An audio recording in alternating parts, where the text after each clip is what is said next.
دیکھتے آنکھوں، سنتے کانوں اور سوچتے ذہنوں کو سید مظہر کا سلام۔ دوستو، آج میری ویڈیو کا عنوان ہے توبہ و استغفار۔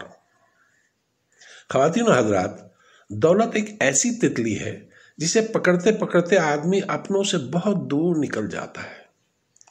سبق سکھا نہ سکی جو عمر بھر کی تمام کتابیں مجھے، پھر قریب سے کچھ چہرے پڑھے اور نہ جانے کتنے سبق سیکھ لیے۔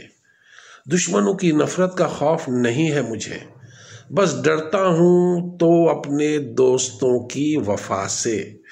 کچھ لوگوں کو جتنا بھی اپنا بنا لو مگر وہ ثابت کر ہی دیتے ہیں کہ وہ غیر ہی ہیں۔ اگر آپ دنیا میں کامیاب ہونا چاہتے ہیں تو پہلے ناکامی کا استقبال کرنے کا حوصلہ پیدا کریں۔ دوستو، لوگ زندگی میں ہار جاتے ہیں، اس کی سب سے بڑی وجہ یہ ہے کہ وہ اپنے دوستوں اور رشتہ داروں کی سنتے ہیں مگر خود کو نظر انداز کر دیتے ہیں۔ بعض لوگ ساری زندگی صحیح چیزیں چنتے چنتے ایک بار غلط چیز چن لیتے ہیں اور یہ ایک غلطی ان کی باقی زندگی کا روگ بن جاتی ہے۔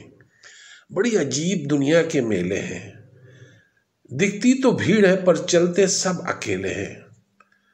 دوسروں کے لیے اچھا سوچو تو اللہ تعالیٰ تمہارے راستے بنا دے گا اور مشکلیں آسان کر دے گا۔ دوستو، لباس قیمتی ہو یا سستا، کردار کو نہیں چھپا سکتا۔ تم بس اپنے کردار کو ٹھیک کر لو، ہر لباس میں اچھے لگو گے۔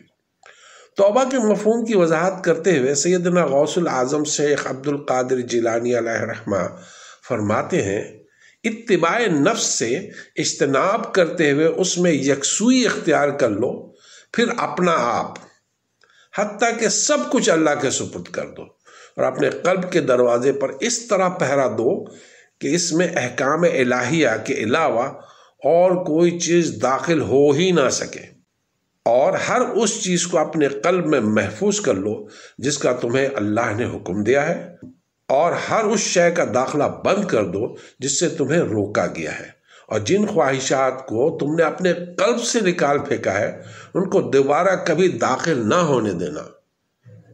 توبہ کا مطلب ہے پچھلے تمام گناہوں پر نادم ہو کر اللہ سے معافی مانگ لے کہ میں بقیہ زندگی اللہ کی مرضی کے مطابق بسر کروں گا اور گناہوں کی زندگی چھوڑ کر اللہ کی رحمت و مغفرت کی طرف متوجہ ہو جاؤں گا۔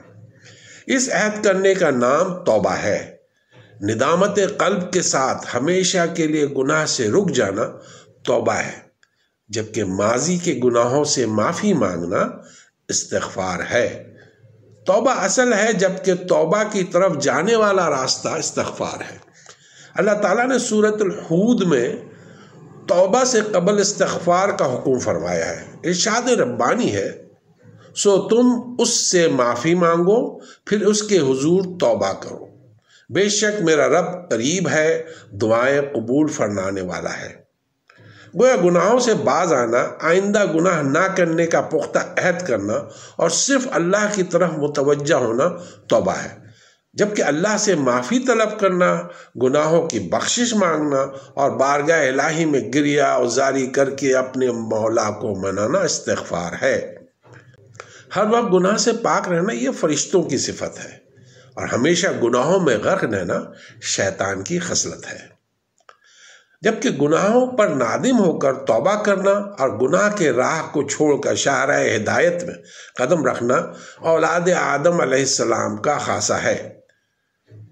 دوستو، شیطان انسان کا کھلا دشمن ہے، اس لیے اس نے مومن بندوں کو قیامت تک گمراہ کرنے کی قسم کھائی ہے اور وہ اس کوشش میں مستقل لگا رہتا ہے۔